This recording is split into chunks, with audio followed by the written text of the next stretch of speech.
बरं, पण तुमचे जवळचे असलेले मित्र ज्यांच्याशी कौटुंबिक संबंध आहेत ते म्हणजे राज ठाकरे आणि दुसरीकडे उद्धव ठाकरे एकत्र येण्याच्या दृष्टीनं काही सुतोवाद सुरू झालेले, दोन्ही पक्ष एकमेकांना सकारात्मक प्रतिसाद देताना दिसतात. नारायण राणेंना काय वाटतं, असं काहीतरी घडेल? मला काहीच वाटत नाही. मला माझ्यासाठी काही नवीन नाही. ठाकरे कुटुंब किंवा आडनाव ठाकरे माझ्यासाठी नवीन नाही. बरोबर. अगदी वयाच्या 15 वर्षापासून 1966 पासून ठाकरे कुटुंबाशी माझे संबंध आले. माननीय बाळासाहेब ठाकरे बरोबर. नाव घेता रक्त सळसळू शकतं असं व्यक्तिमत्व, आताच नाही. त्यामुळे त्यांच्या काही गोष्टी जर बद्दल तुम्हाला विचारायचं तुम्ही विचारू शकता, पण सध्या जे काय चाललंय आणि असेल, पण मला त्याच्यात रस नाही वाटत. बरं, पण त्या काळातली शिवसेना आणि आत्ताचं शिवसेनेचं सुरू असलेलं राजकारण याकडे कसं पाहता? शिवसेना दुभंगलेली आहे, मात्र महापालिका हे दोघांचं टार्गेट असेल. नाही, शिवसेना केव्हा दुभागली. अनेक बाळासाहेबांतर माननीय बाळासाहेबांच्या नंतर अनेक जण जे निघून गेले त्यात मीही आहे. छगन भुजबळ आहेत, गणेश नाईक, अनेक जण गेली. त्यामुळे जी शिवसेना ओरिजिनल होती ती राहिली नाही. साहेबांनंतर साहेबांनी 45 वर्षात जे मिळवलं तर आत्ताच्या साहेबांनी उद्धव ठाकरेंनी 2.5 वर्षात गमवलं. शिवसेना आता ती शिवसेना अस्तित्वातच नाहीये. साहेबांचे आचार विचार, बोलणं, माणुसकी, माणसाला जवळ घेणं, कार्यकर्त्याला प्रोत्साहित करणं, पाठीवर थाप मारणं, केव्हा मारावी, केव्हा त्याला सांगावं हे करू नको हे कर, ही धमाक, हे आणि हे बाळासाहेबांच्याकडे होतं. आता यांच्याकडे याच्यातलं काही राहिलं नाही. पैसा मिळवायचा सत्तेतून, सत्तेतून पैसा, पैशातून सत्ता, हे समीकरण हे ओळखतात. आणि त्यामुळे आता काय राहिलं नाहीये. आता महानगरपालिका जुळवाजुळव, ती बंधूंची असू दे आणि अजून काही असू द्या, 2 बंधूंची जुळवाजुळव व्हावी, चांगली गोष्ट आहे. त्यावर मी भाष्य करण्यासारखं नाही, मला आनंद आहे. 2 बंधू एकत्र येणं चांगली गोष्ट आहे. ते बंधू प्रेमापोटी येत आहेत का महानगरपालिकेची खुर्ची पाहून येत आहेत मला माहित नाही. आणि जरी पाहिलं तरी अशक्य गोष्टीवर आता विचार पण त्यांनी करू नये असं मला वाटतं. पण दोघं एकत्र येणं चांगली गोष्ट आहे, आनंदाची गोष्ट आहे. कुटुंब एकत्र यावं, मात्र हे 2 पक्ष एकत्र यावे असं वाटतं का? आणि मित्रत्वाचा सल्ला अशा वेळेला राज ठाकरेंना आपण काय देणार? कारण भाजपही म्हणतं की आमची त्यांच्याशी जवळीक आहे, एकनाथ शिंदे देखील म्हणतात की राज ठाकरे आमच्याशी जवळ आहेतच. मग राज ठाकरे नेमकी कुणाच्या बाजूने आणि कुणाच्या जवळ आहेत? खरं म्हणजे या विषयात न बोललेलं बरं, आणि विनाकारण हा वेळ वाया दवंड पण योग्य नाही. आता ते काय करतात त्यात माझा काय इंटरेस्ट, तुमचा काय, आणि चॅनलचा काय, आणि पाहणाऱ्यांचा काय? ते उठतील आणि बंधूच्या घरी जातील, ते उठतील त्यांच्या काय घरात बोलतात, आणि ते बोललेलं काय परिणाम होणार आहे बाहेर जनमानसावर? सांगा ना मला, काय राजकारणावर परिणाम होईल? काय ऐकून घ्या मला. मुंबई महापालिकेची निवडणूक जाहीर झाली, हे एकत्र आले, लढले, काय ताकद आहे?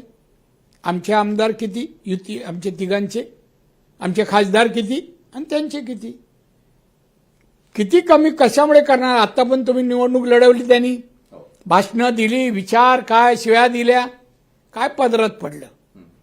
त्यामुळे आता काय पडणार आहे? त्यामुळे काही स्वप्न नाही, सगळं मीडिया रंगवतंय. मीडिया का रंगवतंय, कशासाठी सकाळपासून सुरू होतात मला कळत नाही. जनहित लोकहित ज्याच्यात आहे, ही मुंबई भवडंगी जागतिक कीर्तीचं शहर मुंबई, आज देशाच्या अर्थव्यवस्थेत 34% हिस्सा ही मुंबई उचलते. ती मुंबई कशी व्हावी, कशी बनवावी, यासाठी महानगरपालिकेचा उपयोग करण्याची आणि असं काम करू शकतील अशी क्षमता असलेल्या लोकांना निवडून देऊन सत्तेवर आणणं, हे मुंबईकर याचा विचार करतील. कोणाला तरी घर कुटुंब चालवायचं आहे आणि म्हणून पैशाची व्यवस्था करण्यासाठी टेंडरच्या माध्यमातून, म्हणून मुंबई ताब्यात आता मुंबईकर देणार नाही. 26 वर्ष मुंबईकरांनी कुटुंब चालवलं, 26 वर्ष. आता संधी नाही, आम्ही देणार नाही ती संधी. कोणी असो, मैत्री एक भाग आहे, सत्ता दुसरा भाग आहे, आणि जनहित तिसरा भाग आहे. मी 3 डोळ्यांनी पाहतो. बरं, तुमच्या तिन्ही डोळ्यातून आपल्याला काय वाटतं की एका बाजूला मराठी माणूस, मराठी अस्मिता यावरती किती वर्ष निवडणुका लढवायच्या, विकासावर आपण निवडणुका कधी लढवायच्या? साहेब तुम्ही मला एक सांगावं, तुम्ही मराठी म्हणताय ना, कोणामुळे म्हणताय एवढं मला कळतंय. मराठी माणसाच्या न्याय हक्कासाठी एक पक्ष उभा राहिला, एक संघटना शिवसेना, माननीय बाळासाहेब. मराठी माणसाच्या न्याय हक्कासाठी, हिंदू धर्माच्या रक्षणासाठी, साहेबांनंतर मराठी माणसाच्या रक्षणासाठी शिवसेना काम केलं का? या मुंबईत संयुक्त महाराष्ट्रानंतर मुंबई मिळाली, महाराष्ट्र बनला, पण या महाराष्ट्रात तेव्हा मराठी 60% होते. आता 18%वर शिवसेना आहे ना, असून 18%वर का आले मराठी माणसं? मराठी तरुण बेकार आहेत. सत्तेच्या 2.5 वर्षात उद्धव ठाकरेंनी किती नोकऱ्या दिल्या, किती नोकऱ्या दिल्या? ज्या कोकणाने शिवसेनेला साथ केली त्या 2.5 वर्षात कोकणी माणसाला या उद्धव ठाकरेंनी काय दिलं? पायाभूत सुविधा, इंडस्ट्री. सिंधुदुर्ग जिल्हा आपला पर्यटन जिल्हा आहे, अनेक गोष्टी मागितल्या, दिल्या का? मग मराठी माणूस का त्याच्या मागे राहील?